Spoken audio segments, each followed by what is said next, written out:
Well, I'm fine with every hero except Gazlo. If they pick Gazlo, I'm straight walking out of the studio. I will retire in that moment, okay? And I can say that with full confidence because I know they won't pick Gazlo. If they do, I'll be disappointed with them. They should be ashamed. And this is not the map for Gazlo No. also. Is there a map for Gazlo, G-Clef? Warhead Junction is a little bit more likely compared to all other battlegrounds, but... All right, in seriousness, we saw Nova at BlizzCon. So that's all I mean. That happened. She's alive, yes. Not globally bad as you might think if you're playing in Hero League and you see that in the first pick Nova all the time. You might think to yourself, like, well, maybe it's just globally bad in the tournament. I think she's really good. It's like, no, she's not good for competitive play. All right, we're going to see the Vala ban removed here right away. No surprise, BDG has been prioritizing the Vala quite a bit. And good game.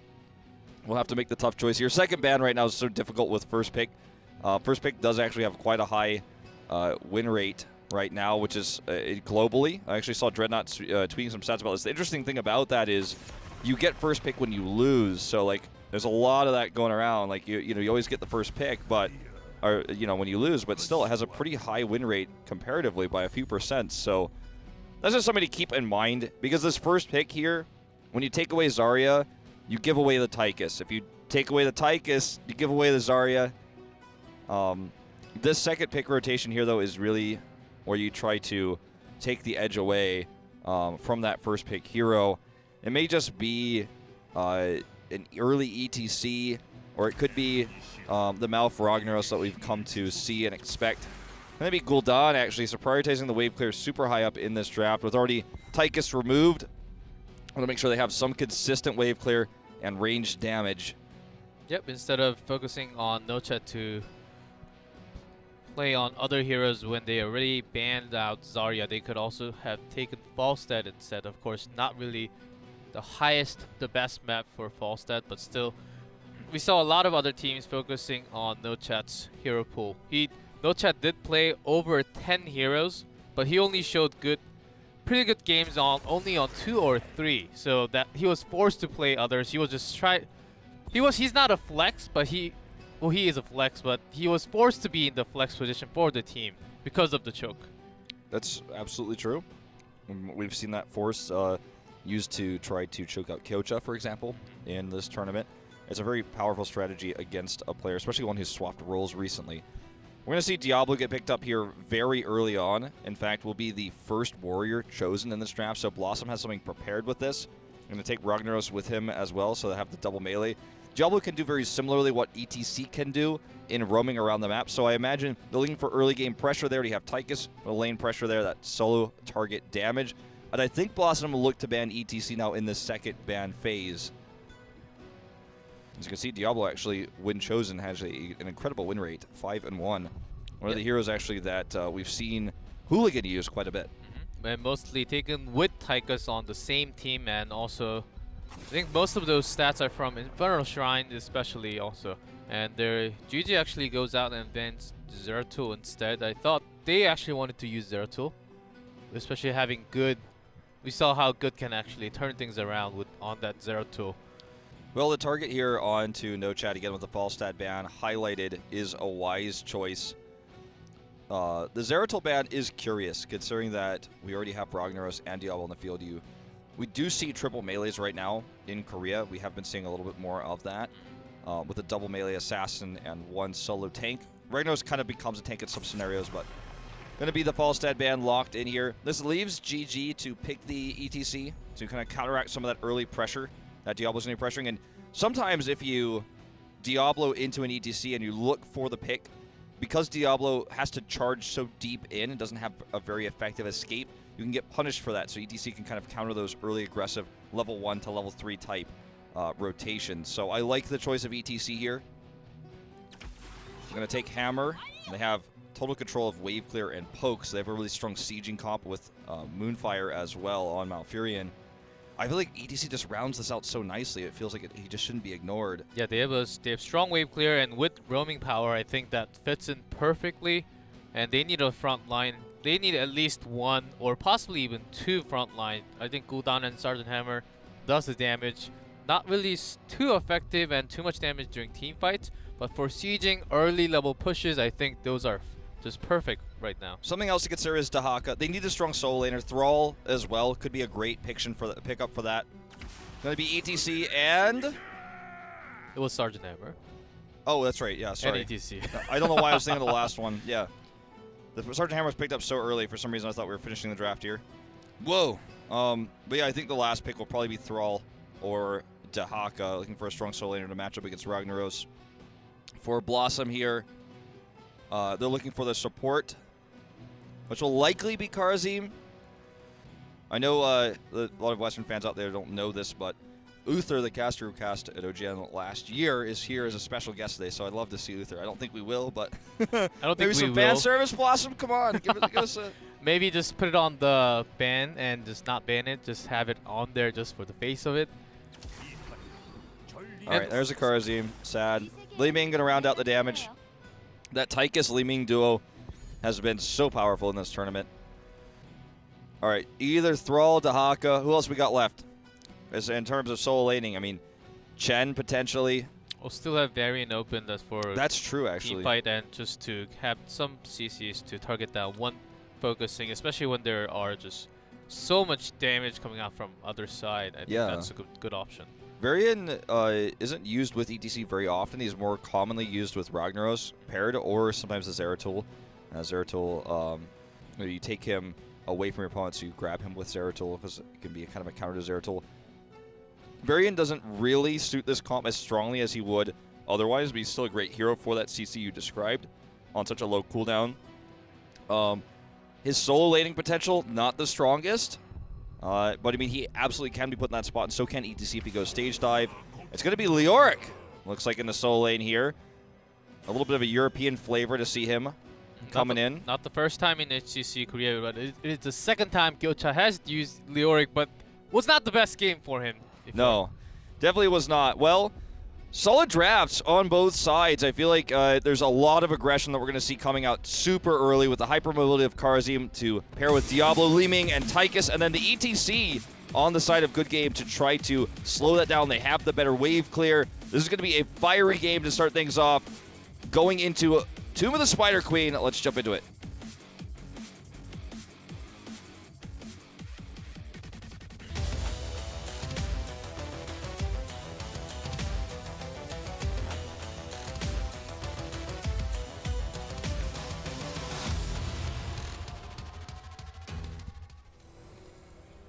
In blue, BlossoM, Scarlet on Karazim, Dudu on Li Ming, Wiz on Ragnaros, Judy on Diablo, and No Chat on Tychus.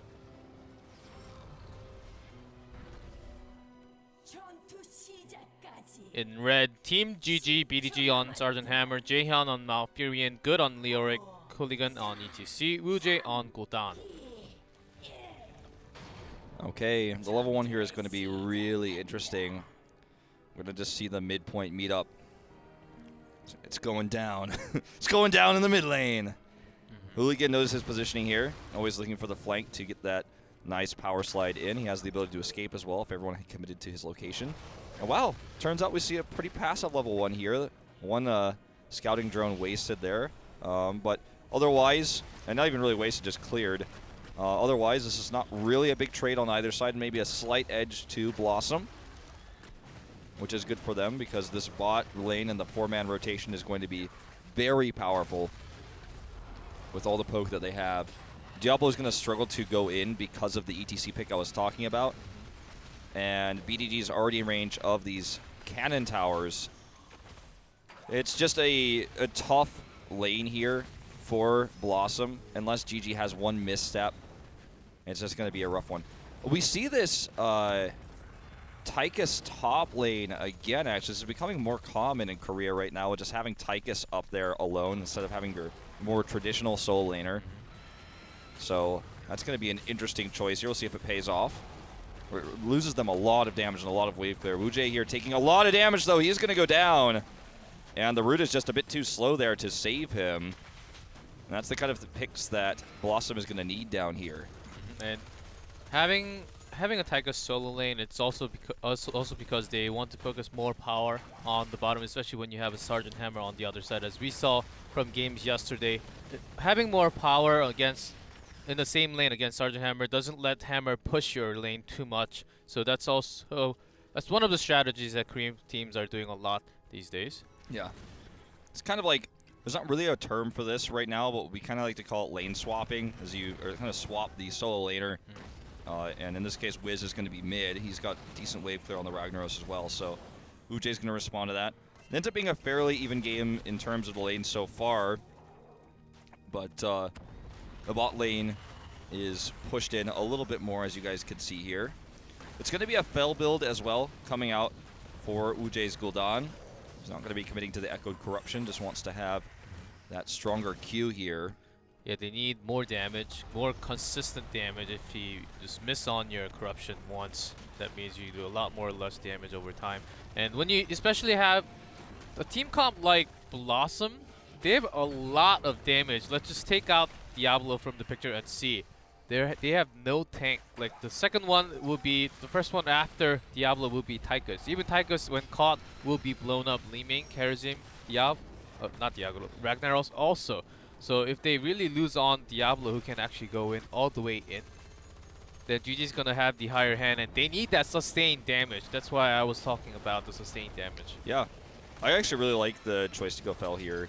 Normally, Echo Corruption gets a lot of value if you have some really nice combos you can use, and you get it really early, like you can on this map, because you're doing a lot of rotations, and it's a map that goes longer, so you actually get more. You just get more value out of it. You have it for longer, that completed quest. But more consistent damage, even if you miss your Corruption, you just throw out another fell, and that's the idea here. Pretty even game right now. Slight lead again, as expected with the heroes chosen here. The composition for a good game is just going to give them more poke down here, more wave clear, especially with the rotation of Tychus up to the top lane. If he were down there, bot would have helped relieve some of that pressure. But we're going to see this attempt here by Judy immediately knocked away. Good disengage here by GG. Look at how much damage Dudu is taking with focused attacks now taken, especially if you have that. Don't want to get hit by that first focused attack when it's off cooldown. Very painful. In terms of gems here, for both teams, we're very close. One turn-in for either team would spell Web Weavers. And right now, BlossoM actually, with this last exchange they had, just has enough to push them away. Although, as I say, that Red Weavers get channeled off screen somewhere. And that laning is super hard, so Karazim actually went for Earth Ally at level 4 to take less basic attack damage. You get 50 basic attack armors from having that Spirit right next to you. Yeah, it's going to be really helpful, especially against Sergeant Hammer's attacks, which get really beefy. And you can see this Web Weaver push. I mean, GG wins it here probably from the lane pressure. We saw that better exchange go to BlossoM down the bot lane, but because they were so heavily committed to that, and that's why they ended up losing the turn-in. They're almost on a turn-in themselves, but they need to defend this. We're going to see Molten Core committed to in the mid lane. The bot Web Weaver is finally cleared up down there by Li Ming. Just got a bot wall, and they're only getting about half a level ahead from this. This is absolutely recoverable from BlossoM. They dealt with this pretty handily. I feel like this was expected from BlossoM's side. They didn't have too much wave clear. This is a map where the globals does not matter too much, not as much, and also just having losing in the first end. This hold on to that thought as no chat gets caught. Power slide, perfect pick off there. Really well done. But at root on point. Anyways, with your point. Yeah. Except for the kill that happened there, I thought BlossoM was dealing pretty well against a very strong pushing comp. And BlossoM's power actually comes out at 10 after they get heroics. And of course, Ragnaros having that Molten Core smash along with Diablo's combo. Just have one target and focus with Tychus. That will be insta blow up on one target, whichever target it is. Yeah. All right, here comes another attempted turn in here. Looks like just BDG. But good game with the wave clear here, and that pick on Reset earlier, so not Reset, Tychus was played by Reset on a different team. Li Ming will get Reset, yes. Yes. Anyway, with the pick off there, they're still controlling these waves. And with only 10 Web Weavers here for BlossoM, they need to get a pick in order to get turn-ins. And unfortunately, that's just not possible right now without heroics. So they're kind of just turtling and building up a large amount of gems. They have 86 in total with the 40 they've already turned in. But the longer this goes on, Good Game is nearly at another turn in. They're at 43 at 55. They need 12 more. Good will be picked off here. So this could be their opportunity to get that turn in. They have 10 now. They should be able to make this work. Scarlet's going for it. Hooligan's going to try to deny, but he gets pushed back by the grenade. And that will be our first blue web weavers here for BlossoM. Yep. Great job by BlossoM having that patience to really wait for that level 10, and great pick off on Leoric. And as Leoric is one of the targets, easier targets to pick off for BlossoM right now. So, and the timing was pretty good also. And it was. We're going to see that game of chicken with Wave of Force and Mosh Pit / Stage Dive with ETC and Li Ming. Everyone else has chosen their heroics. So we are going to see Apocalypse and Draken Drill here. Not going to be the Odin this time on this map. Just looking for that more single target damage and the sieging power that can provide. This Web Weaver will be cleaned here in mid very quickly. There's a lot of wave clear here for Good Game, and they could use Sergeant Hammer's Siege Tank to do tons of damage. Good actually nearly gets picked again, though. A little bit greedy with his positioning. But taps on to that well. He'll be back into the fight in 20 seconds. And Tychus actually gets pretty low, so has to force back into a back line. And just thought of Zeratul pick, which Zeratul ban that we thought was a little bit strange. I think that was also because they were scared of the Vipers and the APOC combo. Just going back into the draft just for a second. Yeah, definitely. That's something we've seen Good himself use, actually, with Hooligan. So they're very aware of the potential combo there, and may have been trying to draw that ban with the Diablo pickup in general. So with this Web Weaver phase here, it looks like BlossoM nearly kind of equalized this game. They're still a little bit behind the EXP. They're down a structure. Oh, nice! So Furious there to kill Good on the retreat. Perfect shot. Just hit right onto the face of Leroy. Just barely got the damage in, too. Yeah, it was a bullseye right there. And Good is going to try to stop this channel, actually. He's not respawned yet. They use BDG instead. He's got Napalm Strike. So this is actually a risky channel here. Dudu gets his in. So a small victory here for BlossoM as they disengage. Both teams have enough gems to turn in for the next Web Weavers, but they gotta be careful. And Leoric is, if you lose Leoric, it's not the worst things, as Leoric can still kind of attack even after death. And you do respawn right next to the fight if you are there. That's true. It's one of the strengths of Leoric. Less downtime. He's not like a global in that way, but he's always there, and he does provide some slow even while dead. Yep, and GG and see that Li Ming and ETC. Oh, ETC just picked Stage Dive, so Finally. it will be very likely to be a Diablo gets very low. Judy is caught in intent in Tomb. Palm does go off. We'll save Diablo for the moment, but that's gonna be it. Look at that gem. Really big one. Really big chunk there of 20 gems. They will recover it, but this should definitely be a 1 Web Weaver for GG. Disintegrate is chosen finally. After finally we saw the stage dive, that game of chicken I was talking about earlier, yeah. Finally locking it in. We're gonna go back here. They lost that window of time that they had.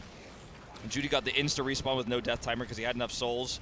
But they will get the turn in despite his quick respawn. He actually doesn't have that many souls, so he's not very tanky yet. And he actually nearly goes down there. It's really important that Diablo stays alive as much as he can so they can have that extra souls. And NoChat is caught in that into perfect Entomb coming out from Good and Stage Dive just to this thing. Oh, that was so close on Wiz. Barely survives and actually goes into Molten Core to buy some more time. Yep, this should be enough time here. Unfortunately, I had to use it this early, so the Web Weaver not going to be super denied by this. It's only done about 10% of its health right now, and the push is still really strong for Good Game.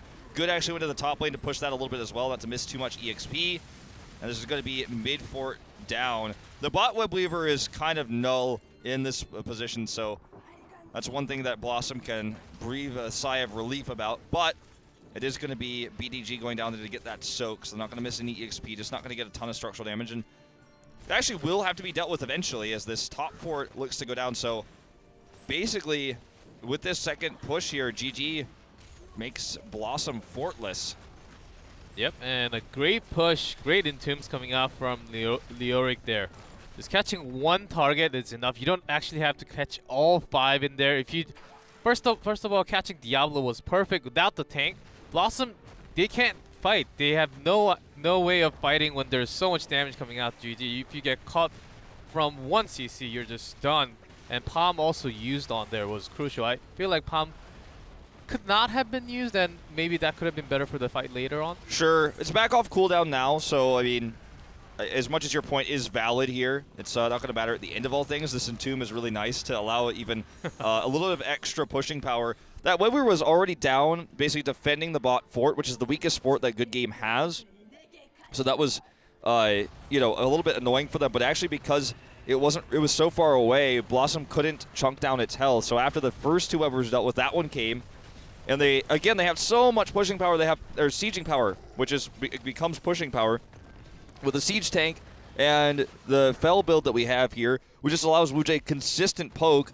Like you said, if you dodge the Echoed Corruption, if he goes Echoed Corruption, then the poke isn't as strong. But if you have this like super low cooldown fell that's super upgraded, you just spam it.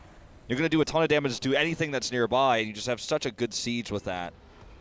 Okay, for talking about BlossoM's side, you have APOG, you have Smash. Okay, those two do a lot of damage, does give off that stun, but what are you going to really connect with? Tychus doesn't really have CC, no CC from Leeming or Karazim, so that will be the question. How many opponent you can actually catch in that APOC circles? It's just very unlikely you're going to get very many at all, right? I mean, you really are just hoping that they're all so stacked up that the APOC becomes this big area of stun instead of just individual circles, which can happen if you position yourself correctly or you fight and proc that in a choke point where, you know, everyone's kind of stuck in there. No matter where you go, you're going to hit by one of the circles. But, you know, that's just very difficult to make happen, which is why Apocalypse is usually used as kind of a combo with a Void Prison or something like that, maybe a Ring of Frost.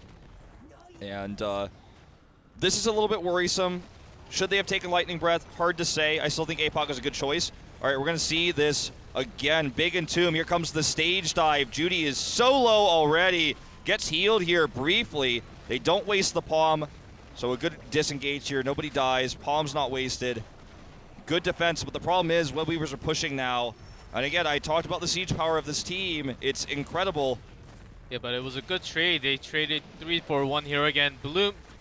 BlossoM is now on the chase. Almost looks like Bloom. Bloom. I mean, look, their blossoms have to bloom, right? That's why they're blossoms. Yes, they have to. They bloom. Well, their APOC Smash, Disintegrate, Palm are still available for GG. GG is pushing, but BlossoM can actually go into their own chance here as Wiz just pops into that Molten Core. I think this is the time they go in. Polish Slide actually catches Judy very low, almost dies, and then Palm does connect at the end. Really good Palm here. They actually get the kill onto Malfurion there with the Molten Core available. Going to pick up BDG as well, and suddenly Good Game is in a really scary position here. We'll have to be retreating. Ujay goes down, and all the resets here for Dudu are stacking up. It's 3 kills, and with a Disintegrate 4. Very solid defense there. They save the keep. They now have time to defend these red Webweavers for free. Very well executed there. Really nice response time on the Entomb. Not to mention the APOC actually helped them seal the distance, like close the gap. I was talking about, like, if you use it when everyone's stacked up, the circles kind of become this large area. It's hard to get through. Good Game was in that position, so he popped the APOC. Still no one got stunned, but it allowed BlossoM to close the gap because Good Game had to kind of back off, stop doing damage, retreat, and BlossoM moved in that moment. So really good Palm as well, proccing it right when the DOT was going to hit lethal for Judy. So a lot of really cool mechanical things we saw there from BlossoM. And now they take the boss, clear the Webweavers are free, keep all 3 keeps alive, and they may be able to mount a comeback here. And that's for BlossoM side, and for GG, looks like they had some miscommunication or ETC just tried to dive in just to stall some time from damage actually coming into their back line. There was a choice that was made, but not the most perfect one as we saw before. And then that Molten Core was one of the most powerful. Molten Core had the defense and also all the pokes damage, harassing the entire back line of GG. Well done there. Yeah. That was really the key. I almost felt like GG didn't really know or didn't really expect it to come out and do that much for them. They played as if it wasn't there.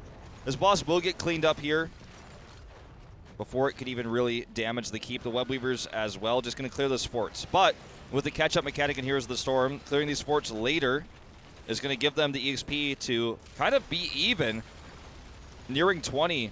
If they can get this fort here, the bot fort's going to go down no matter what. And looks like they're going to get this mid one as well. GG's going in for the fight. Teferic Smash does go off. Not going to get the kill. Judy gets palmed once more here, taking a lot of damage. Dudu does get out, and the push continues. Molten Core is active, and Good Game needs to be careful. Already BDG is dead.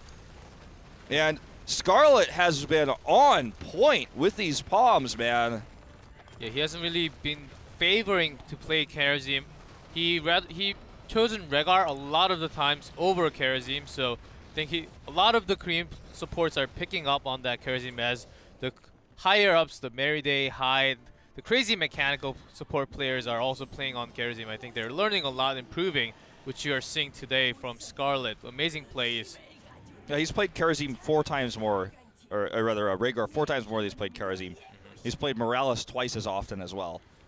He just does not play the hero, but looks like improvements have been made, and he's tightened up his Karazim play. Feels comfortable now. So BlossoM gets another set of Webweavers, because remember, they didn't really ever get wiped. If you look at the kills, 4 kills in total for GG. They did a lot of pushing. Their team's comp was 4 pushing and sieging, and that's why they were ahead in the early game. But because BlossoM never really lost those gems, they recovered the 20, the one we talked about earlier, that big chunk of gems. They had these Webweavers, they have them later, and now they have them on 20. And this could kill a keeper too, with the better scaling here now at 1830. So obviously this is not rocket science, but it becomes quite significant that late game Webweavers and spending your gems later is actually more effective than using them in the early game, and they kept their keeps alive. So the early lead that GG had didn't quite put them into a choke position. And now they're actually pushing down this mid keep. They can rotate now bot. They don't get a keep, but they got that wall down. This Webweaver is still at about 2/3 health. They don't have the same sieging power that GG does, so it's hard for them to actually push this down. But if they get a kill here, if they use this Molten Core properly, maybe they get a keep. He even popped that Molten Core, and GG takes a lot of damage. Even Disintegrate just to make Uj disengage from the zone. Yeah. Smash does not connect, but still, this may be actually enough for a keep, or at least half of the HP. Yeah, this is Molten Core is the sieging power they do have, and that is what helped them knock down this keep wall, but they don't get more. So as it turns out, GG and BlossoM are dead even on structures, despite the later web gate. We're going to see an Apocalypse attempt here, and he actually gets the second one off here. Here comes the stage dive in. Judy is low. Scarlet's on the case. Dudu at the back line's trying to find some damage. Wiz is going to escape in the top. Palm's still available here. Scarlet trying not to use it right now. Yeah, Scarlet really couldn't be up there when Ragnaros was getting chased at the end, so Palm couldn't be used as the range was not. He just wasn't in range to even he wasn't dash. in range. That was actually a very good turnaround from GG. Having that stage dive made the entire back line, the damage to disengage. Couldn't really connect the damage from to go into Leoric or ETC. Yeah. And Diablo has Bolt now, so he's looking to have a little bit more escapability, can have some more aggressive engages as well. As you can see, look at this position right now. Judy is coming from behind. The sieging power here just cannot be overstated for a good game. Nice connect there with the magic missiles, and they just barely didn't get that keep. BDG is just dropping down napalm after napalm to eventually burn it down, but it still has like 2% health. They're going to keep sieging it up here. Finally, we see the respawn here on Ragnaros. Wiz comes back, and they survive. That keep survives just a bit longer. Yep, as both teams do not have enough gems to actually turn in fully. They will have to stack up a little bit, and rotational-wise, I think GG has the advantage. They have all their waves pushing at the moment, when they also have the siege power and wave clear. So BlossoM would actually have to go around and try to clear their waves for a while. Okay, here's the slide in. Oh man, this Molten Core right now. BDG gets blown up. And this is a big problem. The retreat is on here. As Diablo's trying to do what he can. Good down here is going to die, but more importantly up at the top, already Gul'dan is dead. Yes, Leoric died as well. That was inevitable, but 3 dead. That Molten Core changing the battle again. That's why Ragnaros is just so powerful. He's a strong hero on his own, but when Molten Core is available, it can turn fights. And BlossoM is now able to siege up this keep. Good will respawn soon. He's got a much shorter respawn time with his, using his abilities to shorten that.